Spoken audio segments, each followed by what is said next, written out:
সকালের টাটকা শিশির ভেজা আখের ক্ষেত, একটা আখ কাটা পড়লো, আর তার ভিতর লুকিয়ে থাকা সোনালী রসের যাত্রা শুরু হলো। কখনো ভেবেছেন কিভাবে এই সরল একটা গাছ থেকে তৈরি হয় বাংলার ঐতিহ্যবাহী গুড়? কি সেই জাদু যা সাধারণ আখকে রূপ দেয় মিষ্টি গুড়ে? এই ভিডিওতে আমরা দেখব গুড় তৈরির প্রতিটি ধাপ, সাথে থাকছে কিছু অজানা তথ্য আর ঐতিহ্যের গল্প। তাহলে প্রস্তুত তো? চলুন ঢুকে পড়ি গুড় তৈরির জগতে। গুড় তৈরির প্রথম ধাপ হলো আখ কাটা। সাধারণত শীতের মৌসুমে, বিশেষ করে নভেম্বর থেকে ফেব্রুয়ারির মধ্যে আখ কাটা হয়, কারণ এই সময় আখ সবচেয়ে মিষ্টি থাকে। কৃষকরা দল বেঁধে ধারালো দা বা কোদাল ব্যবহার করে সতর্কতার সাথে আখ কাটেন, যাতে গাছের নিচের অংশ ঠিক থাকে এবং পরে সেটি আবার চারা হিসেবে ব্যবহার করা যায়।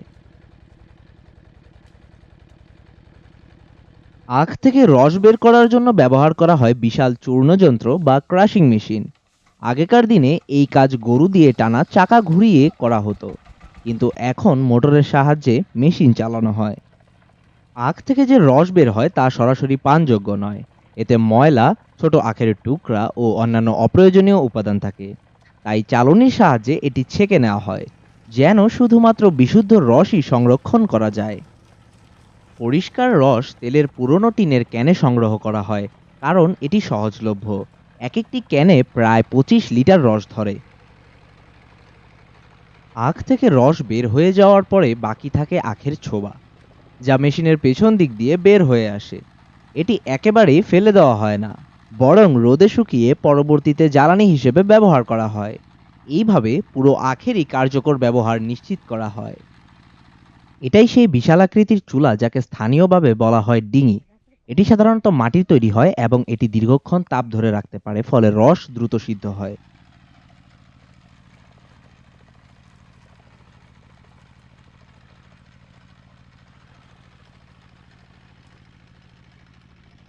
একজন রসগুলোকে বিশাল কড়াইয়ে ঢেলে দিচ্ছেন।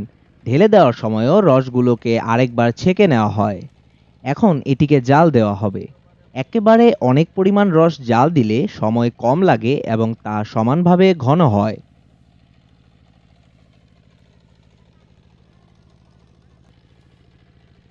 চুলায় আগুন জ্বালানোর জন্য শুকনা ছোবা ব্যবহার করা হচ্ছে, কারণ এটি দ্রুত জ্বলে এবং ধোঁয়া কম হয়।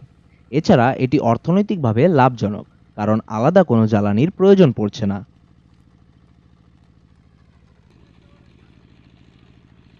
রস ঢালা হয়ে গেলে তার উপর থেকে ছাঁকনিটিকে তুলে ফেলা হয়।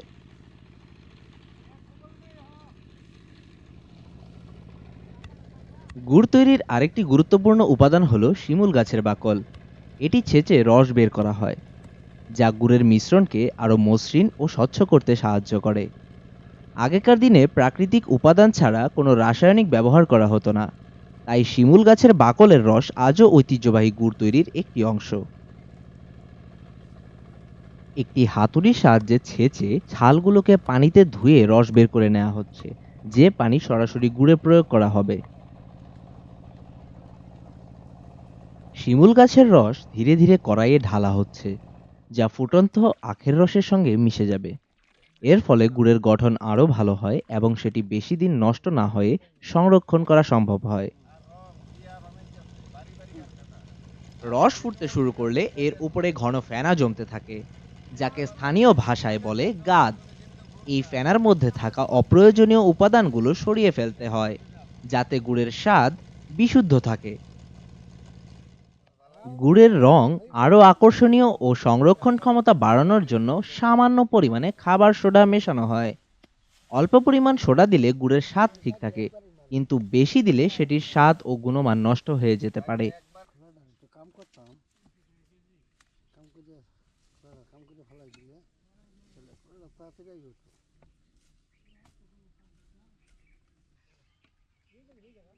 একটি বিশেষ তিনকোনা জাল ব্যবহার করে ফুটন্ত রসের উপর ভাসমান ময়লাগুলোকে তুলে ফেলা হয়। এটি নিশ্চিত করে যে চূড়ান্তভাবে তৈরি হওয়া গুড় স্বচ্ছ, মসৃণ ও উচ্চমানের হয়। পরিষ্কার হয়ে গেলে কড়াইটিকে চুল্লি থেকে নামানো হয় এবং এবার গুড় তৈরি করার পালা। গুড় তৈরি করার সময় সেটিকে হাড়পাট বা বিশেষ ধরনের কাঠের একটি যন্ত্র দিয়ে ধীরে ধীরে নাড়ানো হয়, যাতে এটি সমানভাবে ঘন হতে থাকে। এটি সেই সময় যখন রসের রং হালকা হলুদ থেকে গভীর সোনালী রং ধারণ করতে শুরু করে। গুড়কে নির্দিষ্ট আকারে ঢালার জন্য কাঠ ও কাপড় দিয়ে তৈরি একটি ছাঁচ বা কাঠামো তৈরি করা হয়। এই কাঠামোই নির্ধারণ করবে গুড়ের ব্লকের আকৃতি ও মাপ কিরকম হবে। ধীরে ধীরে ফুটতে থাকা গুড় এখন আরো ঘন হয়ে এসেছে। একে দ্রুত নাড়াতে নাড়াতে সেটির সঠিক গাঢ়ত্বে পৌঁছানো হয়।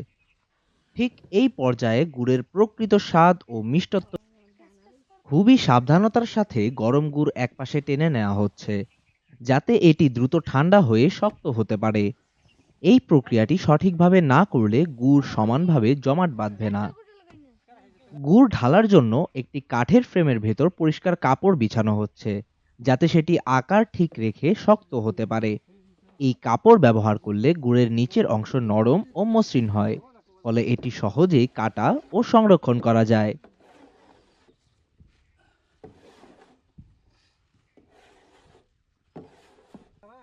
কয়েকজনের সহযোগিতায় পুরো কড়াইটি তুলে ধরা হয়। গরম গুড় এখন বানানো ফ্রেমটিতে ঢালা হচ্ছে, যেখানে এটি ঠান্ডা হয়ে শক্ত আকার নেবে। এই প্রক্রিয়াটি খুব দ্রুত সম্পন্ন করতে হয় এবং খুবই সাবধানতার সহিত, কারণ বেশি দেরি হলে গুড় জমাট বেঁধে ফ্রেমে ভালোভাবে বসবে না।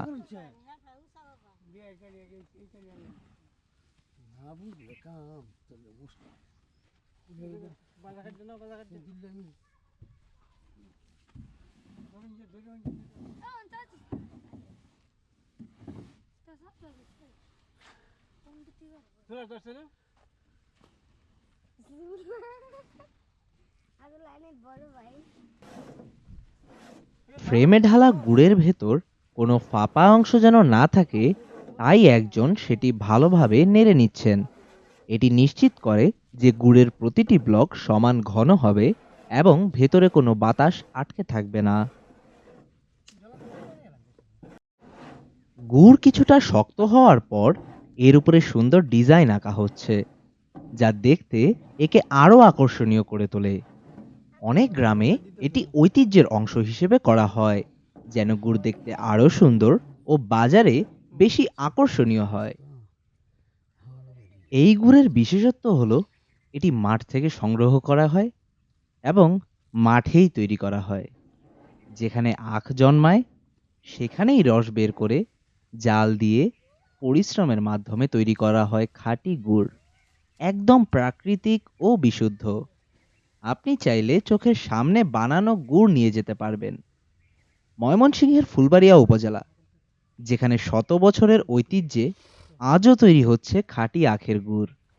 প্রজন্মের পর প্রজন্ম ধরে এখানকার কারিগররা একই পদ্ধতিতে নিখুঁতভাবে তৈরি করে আসছেন এই মিষ্টি ঐতিহ্য, যা স্বাদে, গন্ধে ও গুণে অনন্য।